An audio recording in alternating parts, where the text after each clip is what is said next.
Administración Pública UPCista, transmitiendo desde Aguachica. Los saluda Eileen Blanco. Comenzamos con la noticia más escandalosa de la semana. Existe un descontento en el país debido a que Andrés Camilo Rueda, un joven activista puertorriqueño, se ha presentado como candidato a la presidencia de Colombia y ha nombrado como candidata a la vicepresidencia a su esposa Marta Cecilia Coronado.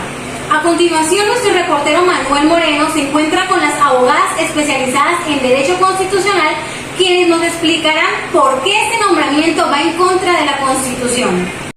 Muy buenas tardes, les habla Manuel Moreno y hoy me encuentro con las abogadas Fernanda Monsalve y Marcela Hernández. Cuéntenos, abogada, ¿qué hay de malo con esta candidatura? ¿Tienen razón los colombianos de estar indignados? Buenas tardes, Manuel. Tal como lo ha dicho la reportera Eileen Blanco, esta candidatura es inconstitucional y es que en el artículo 191 de nuestra Carta Magna nos dice que los requisitos para ser presidente de la República son: el primero es ser colombiano de nacimiento, que es decir, haber nacido dentro del territorio nacional. El segundo es ser ciudadano en ejercicio. Estas son las personas naturales que ejercen plenamente sus derechos civiles y políticos. Y por último, ser mayor de 30 años. Tengo entendido que el joven Andrés Camilo tiene 28 años, es decir, este joven no cumple con los requisitos planteados en nuestra Constitución, además de que tampoco es colombiano, por lo tanto su candidatura es totalmente inválida. Tal cual como lo dice mi colega, en el artículo 204 de la Constitución Política de Colombia muestra los mismos requisitos para ser vicepresidente. Por lo tanto, la señora Marta Cecilia no cumple con los requisitos, por lo que no puede ser vicepresidenta ni candidata a este cargo. Muchas gracias, abogadas. Colombianos, para las elecciones no van a encontrar este supuesto candidato en los tarjetones, por lo que no cumple con los requisitos. Me están informando el comunicado que ha sacado la registraduría sobre las próximas elecciones, y es que debido a la contaminación ambiental que existe, esta ha optado por dividir el tipo de votación, y es decir, la mitad de los votantes lo harán a través de tarjetones de manera presencial y la otra mitad a través de una plataforma utilizando el voto virtual. Aprovechando que aquí me encuentro con las abogadas, por favor, ¿podrían aclararme esta duda a los colombianos? Claro, Manuel. En realidad, este comunicado es muy preocupante, puesto que la registraduría es la única encargada para ejecutar y llevar a cabo la veracidad de las elecciones. Y esto es porque, tal como lo explica su nombre, todas las personas se encuentran registradas en esta entidad. Es decir, que así se puede verificar quiénes son los votantes. Sin embargo, esta ley constitucional solo puede ser cambiada a través de Asamblea Nacional Constituyente, referendo o por el Congreso. Bueno, se debe tener también en cuenta que de acuerdo al artículo 190 de la Constitución nos dice que el presidente de la República será elegido para un periodo de 4 años, por la mitad más uno de los votos que de manera secreta y directa depositen los ciudadanos en la fecha y con las formalidades que determine la ley. Si ningún candidato obtiene dicha mayoría, se celebrará una nueva votación que tendrá lugar 3 semanas más tarde, en lo que solo participarán los 2 candidatos que hubieran obtenido las más altas votaciones.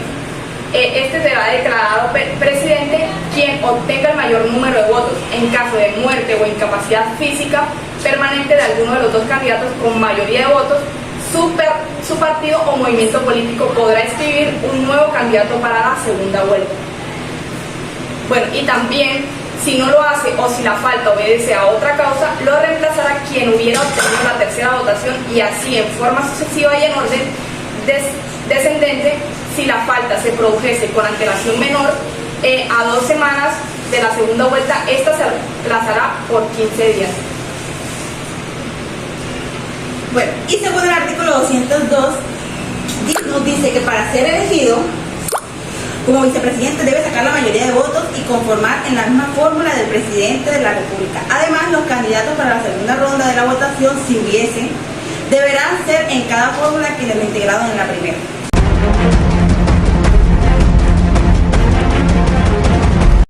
Me informan en este momento que el presidente Iván Duque ha dicho que su periodo junto con el vicepresidente se extiende a 6 años. ¿Es posible que el presidente haga esto? Bueno, Manuel, permíteme explicarte a ti y a los ciudadanos. De acuerdo con la Constitución Política, el presidente de la República será elegido por un periodo de 4 años. Y esto aplica también para el vicepresidente. Muy buenas tardes, los saluda María Duarte. Seguimos con más noticias de política. Bueno, en vista de que el presidente Iván Duque no ha podido extender su periodo de gobierno a 6 años, está informado a la prensa que se presentará nuevamente como candidato para las nuevas elecciones presidenciales.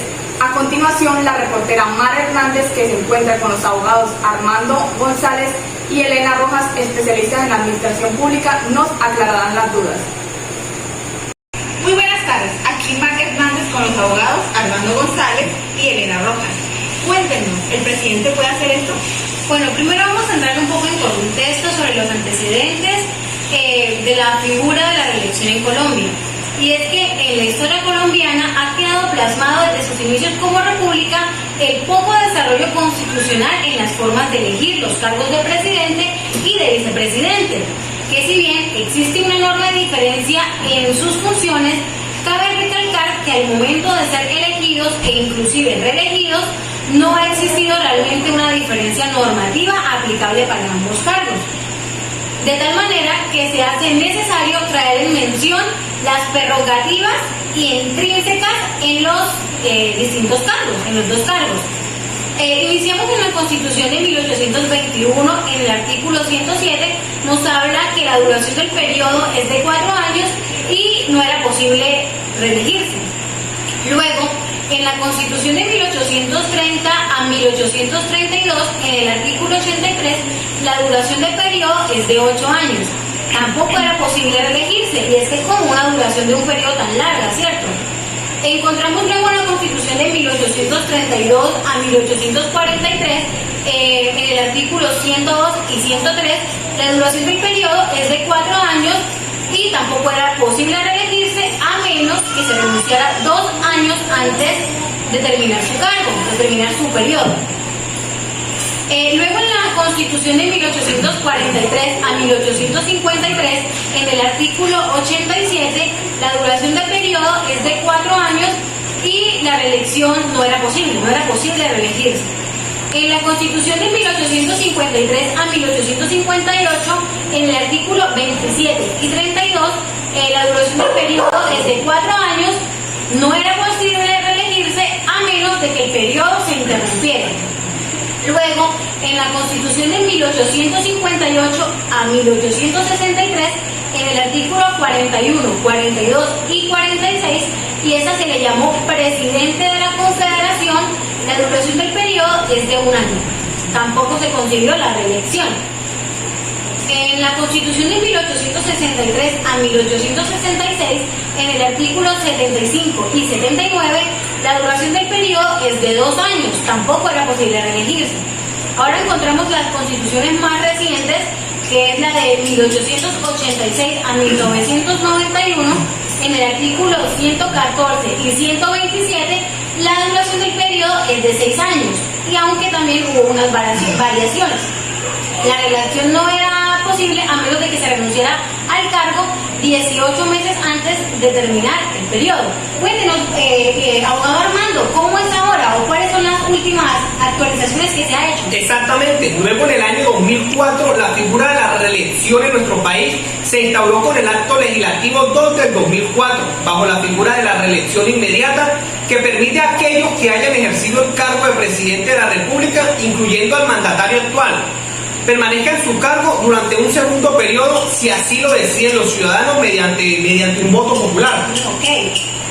Pero años después, en el artículo 197, el artículo modificado por el artículo 9 del acto legislativo 2 del 2015, dice que no podrá ser elegido presidente de la República el ciudadano que cualquier título hubiera ejercido en la presidencia. Esta prohibición no acobija al vicepresidente cuando la ha ejercido por menos de 3 meses, en forma continua o discontinua, durante el cuatrenio. La prohibición de la reelección solo podrá ser reformada o derogada mediante el referendo de iniciativa popular o asamblea constituyente. Es decir, que el vicepresidente renuncia a su cargo con antelación, podrá ser reelegido para el siguiente periodo. En 2019 se rumoró que el presidente Iván Duque tenía el supuesto interés de revivir la reelección presidencial. No obstante, la respuesta del gobierno fue tajante. Sí, de hecho, en el 2015 hubo un descontento bastante grande en el Congreso porque se decidió pues quitar esta figura de reelección. Entonces, Tocará seguir atentos a las próximas elecciones y si habrá algún cambio o si seguimos con la normativa vigente. Por supuesto que estaremos atentos. En ese caso es mejor estar pendiente. A continuación, seguimos con más noticias de política. Bueno, abogados, muchas gracias por la aclaración. En otras noticias me informan que el presidente se encuentra realmente enfermo. Por tal motivo no podrá asistir a la Asamblea Internacional de Derechos Humanos y la vicepresidenta Marta Lucía irá en su reemplazo. Bueno, eso está bien, y es que claro está que las funciones específicas del vicepresidente de la República de Colombia se otorgan por decreto presidencial y son asignadas por el presidente de turno. El presidente de la República podrá confiar al vicepresidente misiones o encargos especiales y designarlo en cualquier cargo de la rama ejecutiva. De hecho, la representación es una de ellas. Sin embargo, el vicepresidente no podrá asumir funciones de ministro delegatorio. Actualmente, las funciones del vicepresidente están soportadas por medio del decreto 1714 del 2018, el cual especifica las tareas y compromisos indispensables durante el periodo desde el 2018 al 2022. El presidente de la República, Iván Duque Márquez, en uso de sus facultades establecidas en el artículo 202 de la Constitución, le asignó a la vicepresidenta Marta Lucía misiones y encargos especiales enmarcados en grandes bloques temáticos, bajo los de la legalidad, emprendimiento y equidad, los cuales direccionan las políticas públicas del gobierno durante este periodo, que es el del 2018 al 2022. Y cuéntenos, ¿cuáles son las funciones del presidente? Claro, se tiene claro que el presidente de la República es jefe del Estado, jefe del gobierno y suprema autoridad administrativa. El presidente de la República simboliza la unidad nacional y al jurar el cumplimiento de la Constitución y las leyes se obliga a garantizar los derechos y las libertades de todos los colombianos. En el jefe de Estado, sus principales funciones son, primero que todo, tenemos que representar al país internacionalmente. Segundo, suscribir tratos con otros países. Tercero, elegir los embajadores que representarán a Colombia en el exterior. Cuarto, nombrar los agentes diplomáticos y consulares. Quinto, celebrar tratados y convenios internacionales. En el jefe de gobierno, sus principales funciones son, entre estas principales funciones tenemos, primero que todo, es el encargado de la conducción política del país, tanto en el orden nacional como en el orden internacional. Segundo, nombrar y separar libremente los ministros del despacho y a los directores del departamento administrativo. Tercero, dirigir la fuerza pública y dispone de ella como comandante supremo de las Fuerzas Armadas de la República. Cuarto, promulgar, obedecer y sancionar las leyes. Quinto, ejercer la inspección y vigilancia de las enseñanzas conforme a la ley. Y por último, la suprema autoridad administrativa. Sus principales funciones son, primero tenemos dictar la ley del Banco de la República. Segundo, decidir el Plan Nacional de Desarrollo y de Inversiones Públicas. Tercero, nombrar a los presidentes, directores o gerentes de los establecimientos públicos. Cuarto, velar por la estricta recaudación y administración de las rentas y caudales públicos y decretar sus inversiones de acuerdo con las leyes. Quinto, celebrar los contratos que se le correspondan con su ejecución a la Constitución y la ley. Sexto, ejercer de acuerdo con la ley, la inspección, vigilancia y control sobre las personas que realicen actividades de carácter financiero, bursátil o de cualquier otra que esté relacionada con el manejo, aprovechamiento o inversión de recaudos. Eso es demasiado interesante, y para aclarar más el tema estuvimos haciendo entrevistas a las personas en la calle y nos hemos dado cuenta que la mayoría no conoce los nombres de nuestros presidentes y vicepresidentes, incluso de 3 generaciones atrás. ¿Nos podrían ilustrar diciéndonos quiénes fueron los últimos 8 presidentes y 8 vicepresidentes? Esta es una muy buena información de cultura general. Por supuesto, apoyémonos en esta línea de tiempo. Primero que todo tenemos al expresidente Belisario Betancur, que el mandato fue de 1982 a 1986. Belisario Betancur fue un abogado, escritor, poeta y político colombiano, 2 veces candidato presidencial por el Partido Conservador y presidente de la República Colombiana durante el periodo de 1982 a 1986. Continuamos con nuestro expresidente Virgilio Barco Vargas, Virgilio Barco Vargas fue un ingeniero civil, empresario, activista por los derechos humanos y político colombiano, miembro del Partido Liberal y colombiano. Fue presidente de 1986 a 1990. Continuamos con el expresidente César Augusto Gaviria. Es un economista y político colombiano, presidente de Colombia de 1990 a 1994. Fue secretario general de la Organización de los Estados Americanos en 1994 al 2004. Seguimos con el expresidente Ernesto Samper. Ernesto Samper Pizano es un abogado, economista, político colombiano. Ha ocupado varios cargos a lo largo de su carrera como político. Ha sido concejal por Bogotá, senador, diputado de Cundinamarca. Andrés Pastrana Arango es un abogado, empresario, diplomático, periodista y político colombiano, miembro y líder del Partido Conservador Colombiano. Continuamos con el expresidente Álvaro Uribe Vélez. Álvaro Uribe Vélez es un abogado, empresario y político colombiano, considerado por la prensa internacional y local como el político más influyente de lo que lleva del transcurrido del siglo XXI. En Colombia fue presidente colombiano en los periodos del 2002 al 2006 y fue reelegido del 2006 al 2010. Luego continuamos con el expresidente Juan Manuel Santos. Es un político y economista colombiano ganador del Premio Nobel de la Paz, que ejerció el cargo de presidente de la República Colombiana desde el 7 de agosto del 2010 hasta el 7 de agosto del 2018.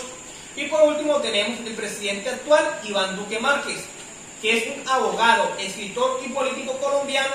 Es el actual presidente colombiano y trabajó como representante de Colombia ante el Banco Internacional del Desarrollo. Ahora continuamos con los vicepresidentes, los últimos 8. En primero encontramos a Humberto de la Calle. Él es un abogado, político, profesor, diplomático, escritor colombiano. Su periodo del vicepresidente fue desde el 7 de agosto del 94 hasta el 10 de septiembre de 1996 con el Partido Liberal. Luego Carlos Lemos Simons. Él fue también un abogado, político, escritor y periodista colombiano que ejerció como vicepresidente de Colombia tras la renuncia de Humberto de la Calle. Y su periodo fue desde el 19 de septiembre de 1996 al 7 de agosto de 1998 con el Partido Liberal. Encontramos a Gustavo Bell, es un historiador, periodista, abogado y político colombiano. Fue vicepresidente de Colombia entre 1998 y 2002 en el gobierno de Andrés Pastrana, ¿sí? Este pertenecía al Partido Conservador. Francisco Santos es un periodista político colombiano. Él fue vicepresidente de Colombia entre el 2002 y el 2010 con el partido Primero Colombia. Encontramos luego a Angelino Garzón. Él es un activista y político colombiano. Fue ministro de Trabajo y de Seguridad Social entre el 2000 y el 2002, gobernador del Valle del Cauca. También se desempeñó como vicepresidente de Colombia entre el periodo del 2010 al 2014 con el Partido Social de Unidad Nacional. Seguidamente encontramos a Germán Vargas Lleras, un político, abogado colombiano, graduado de la Universidad del Rosario, vicepresidente de la República entre el 2014 y 2017 y candidato a la presidencia como el 7 de agosto del 2014. Él estuvo ejerciendo el cargo con el Partido de Unidad Nacional. Luego encontramos a Óscar Naranjo, un político, politólogo, administrador y ex policía colombiano. Es general retirado de la Policía Nacional de Colombia y fue negociador plenipotenciario del gobierno en el proceso de la paz con las FARC. Su periodo fue entre el 27 de marzo del 2017 al 7 de agosto del 2018 con el Partido Independiente. Finalmente encontramos a Marta Lucía, una política y abogada colombiana, actual vicepresidenta y ministra de Relaciones Exteriores de Colombia. También ejerció como ministra de Gobierno Exterior. Su periodo inicia en el 2018 y pues todavía está ejerciendo el cargo con el Partido Centro Democrático. Entonces esa sería como la línea de los últimos 8 presidentes y vicepresidentes de Colombia. Cabe resaltar que es bueno aprendérselo. De hecho, muchísimas veces en las pruebas a ver mencionan estos personajes y muchas personas en la historia no saben cómo ubicarse, no saben en qué fecha o de qué periodo están hablando. Entonces es bueno que nos haya hecho nuestra periodista esta pregunta, porque de verdad que es importante, y más los jóvenes, que conozcan quiénes fueron estos personajes y en qué periodo se desempeñaron. Bueno, y para concluir esta emisión, le agradecemos mucho al abogado Armando González y a la señora Elena Rojas por haber participado en esta emisión y habernos dado una explicación tan extensa del tema. Nos comunicaremos con ustedes en una nueva emisión. Muchas gracias por vernos. Muchísimas gracias. Chao.